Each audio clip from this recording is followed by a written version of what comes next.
CBC team के साथ फिलहाल मौजूद हैं जो बीटीपी के विधायक हैं राजकुमार रौत। जो कल उथल पुथल मचा है कांग्रेस और बीजेपी का जो गठबंधन हुआ है उसको लेकर ही हम सवाल करने आए हैं।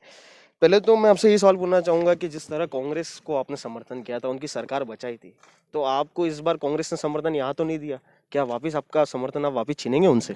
आपको एक बार तो मैं पूरा क्लियर बता दूं आपको कि डूंगरपुर में ये स्थिति बनी हुई थी। जिला परिषद की 27 सीटें थी और 27 सीटों में 13 सीटें हम लाए थे, तो बहुमत के लिए हमको 14 सीटें चाहिए थी, मतलब एक सीट और जरूरत थी। तो कांग्रेस 6 सीट लाई थी और बीजेपी 8 सीट लाई थी। तो ये लोकतांत्रिक देश है और लोकतांत्रिक देश में 70 सालों से कांग्रेस और बीजेपी दोनों राज करती हुई आई है और दोनों राज करती हुई आई है और आज तक जनता ने उन दोनों पे भरोसा किया है। आधी जनता इधर रही है, दोनों का इतिहास देखा जाए अलग रहा है और दोनों की जो विचारधारा है और दोनों की जो पार्टी का जो संविधान है अलग अलग है। फिर भी आज ये स्थिति होगी डूंगरपुर में कि वो हमको कमजोर करने के लिए दोनों एकजुट हो गए, मिल गए। हम पहले इलाके में भाषण दिया करते थे कि कांग्रेस बीजेपी एक है और हम इस आदिवासी बाहुल्य क्षेत्र को आज तक उन्होंने लूटा है, कोई विकास नहीं किया है। तो ये सच साबित हो गया कल की डेट में। और आपने जो सवाल किया था कि आपने समर्थन दिया था सरकार को, तो वो समर्थन हम वापस ले रहे हो, क्या कर रहे हो? तो इस पे मैं बता दूं कि इस राज्य में जनता द्वारा चुनी हुई कांग्रेस की सरकार बनी थी।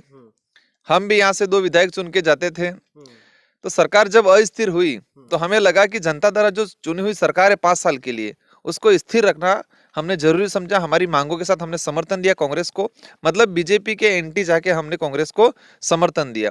लेकिन आज ये स्थिति ये हुई कि जिस कांग्रेस को हमने समर्थन दिया बीजेपी के एंटी जाके, वही कांग्रेस ने बीजेपी को यहाँ पर जिताया और बीजेपी को समर्थन देके जिला प्रमुख मतलब जिले की सरकार उन्होंने चुनी।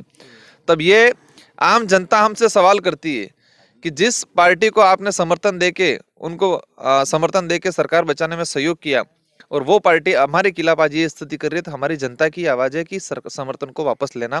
और जनता की वजह से हम बने हैं, तो जनता की जो मांग है उसके अनुसार हम समर्थन वापस लेंगे।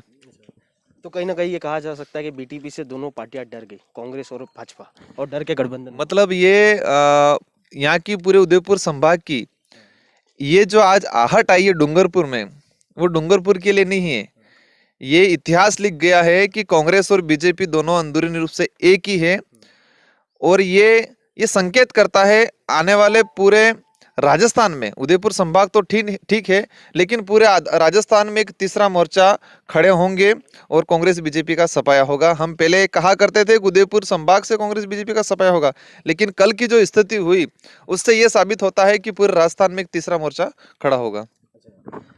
आपको लगता है इस गठबंधन में खरीद फरोख्त हुई होगी? जिस तरह आप पे भी आरोप लगे थे, क्या इस बार आपको लगता है कि इनकी खरीद फरोख्त हुई होगी कि नहीं होगी? देखो एक चीज है, उन लोगों ने जिस तरह से आरोप लगाए, आरोप लगाने के बाद जिस तरह से उन्होंने कहा कि मोदी जी की तरह हम भी जुमलेबाजी करते हैं, तो हम उनकी तरह जुमलेबाजी तो नहीं कर सकते। लेकिन मुझे जो लगा, खरीद फरोख्त का तो क्या है क्या मालूम, वो जाने। लेकिन ये जरूर लगा कि उनको बीटीपी से इतना डर घुस गया है कि वो कुछ भी, उनका जो पक्का दुश्मन है कांग्रेस का, मानती है अपने आप को पक्का दुश्मन मानती है बीजेपी को, मानती है और बीजेपी दुश्मन मानती है कांग्रेस को, तो दोनों एकजुट होगी। तो वो मतलब उनका जो स्वाभिमान था, उनके जो सिद्धांत थे, उन सारे सिद्धांतों को छोड़ दिया। तो मैं ये मानता हूँ उनका जो स्वाभिमान और उनका सिद्धांत जो है वो उसकी कोई कीमत नहीं लगा सकते, वो करोड़ों अरबों में है। तो वो एक चीज मानना पड़ेगा कि उनका स्वाभिमान और उनका सिद्धांत सारी चीजें छोड़ के वो बिक गए। मतलब उनकी जो सोच है इतनी गिर चुकी है जिसकी कोई हद नहीं है। कहीं ना कहीं कहा सकता है कि लोकतंत्र की हत्या है।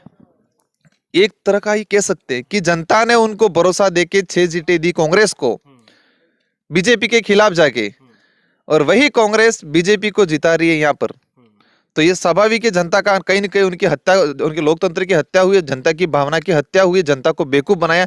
70 सालों से चिल्ला रहे कांग्रेस ऐसी, कांग्रेस वैसी, कांग्रेस वैसी, बीजेपी के खिलाफ बोल बोल के उन्होंने वोट लिया और आज ये स्थिति बन गई है, बीजेपी को सपोर्ट कर रहे हैं वहां जाके। इतनी बड़ी चाल खेल ली जनता को दिखाने के लिए। और कांग्रेस के लीडर आज क्या कह रहे हैं कि वो तो निर्दलीय उम्मीदवार था।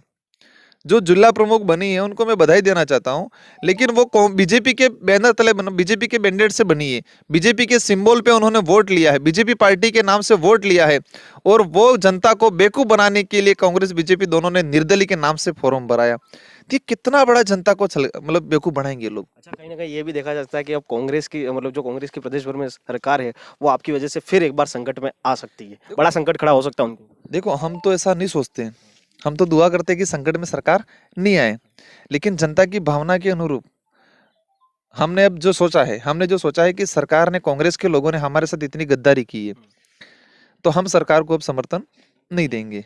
जैसा कि हमारे बीच में जो बीटीपी के जो विधायक हैं, जो राजकुमार राउत, उनका कहना है कि बीटीपी से डरकर भाजपा और कांग्रेस एक हो गए। दूसरी तरफ इनको लेकर कहना है कि वो भाजपा और कांग्रेस इस कदर गिर गए हैं कि बीटीपी का डर उन्हें इस कदर सताने लग गया, आज उनको एक होने लगा।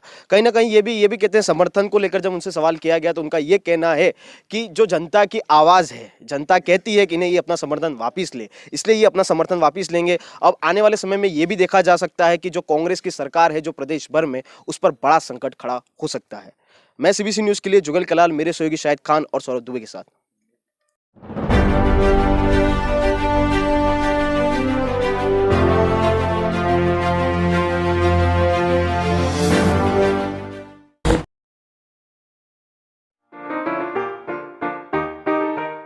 अगर आप YouTube पर देख रहे हैं तो सीबीसी न्यूज़ वायर का चैनल सब्सक्राइब करिए, पास में दिख रहे बेल आइकन को भी दबाइए,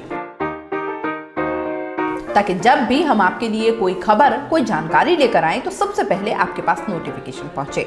अगर आप Facebook पर देख रहे हैं तो सीबीसी वायर का पेज लाइक करिए, अगर आप Instagram पर देख रहे हैं तो आप हमें फॉलो कर सकते हैं।